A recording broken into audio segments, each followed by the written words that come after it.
At Daily Digits, we interpret the math and science found in everyday news stories and events.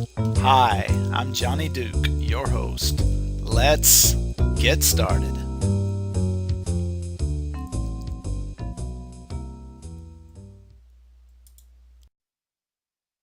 How does a U.S. presidential candidate win the Electoral College but lose the popular vote? I'm going to show you that this is not so surprising. First, some background information. There are 538 electoral votes, which reflect the number of representatives in the legislative branch, plus 3 from the District of Columbia, which is treated as a small state. The formula for each state's electoral votes can be written as C plus 2.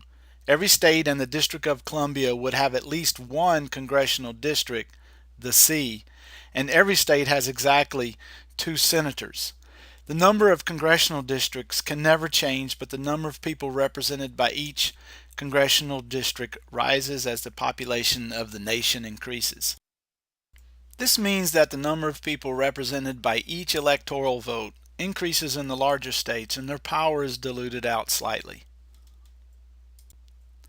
This is how the previous chart would look if the number of electoral votes were dealt out only by congressional districts and with a minimum of 1 for the smaller states. So let's compare Idaho ranked 39th and Wyoming ranked 51st. To review and summarize, Idaho has 2 congressional districts and 2 senators. Wyoming has 1 congressional district and 2 senators for a total of 4 electoral votes in Idaho and 3 in Wyoming.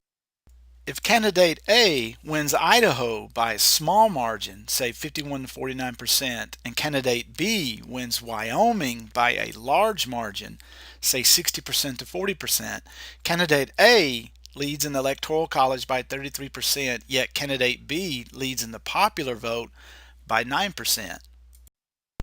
Let's compare 2 states in which one has twice as many electoral votes as the other, Michigan and Kentucky. In this scenario, if candidate A wins Michigan, the larger state, by a small margin, but loses Kentucky by a large margin, candidate A is leading the electoral vote by 100%, but candidate B is leading the popular vote by 10%. In terms of relative voting power, let's compare the largest state to the smallest state. In the winner-take-all electoral system, a candidate gets all the electoral votes even if he or she does not win a majority. For example, if there were 3 candidates. But for this demonstration, we will use the majority. If a candidate wins 50% of the voters of California, the largest state, that candidate will garnish 6% of the U.S. popular vote, but 10% of the U.S. total electoral vote. The percentage of total electoral votes outpaces the percentage of total U.S. popular votes by 1.7.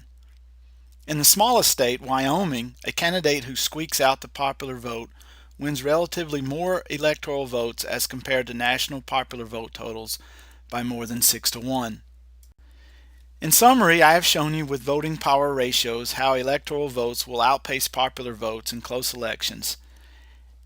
In fact, electoral votes have outpaced the popular vote to some degree in every election since at least 1964, when the District of Columbia first had voting power in a U.S. presidential election. This is due to our governing system that balances power among states of various sizes. Thank you for watching, and we'll see you next time.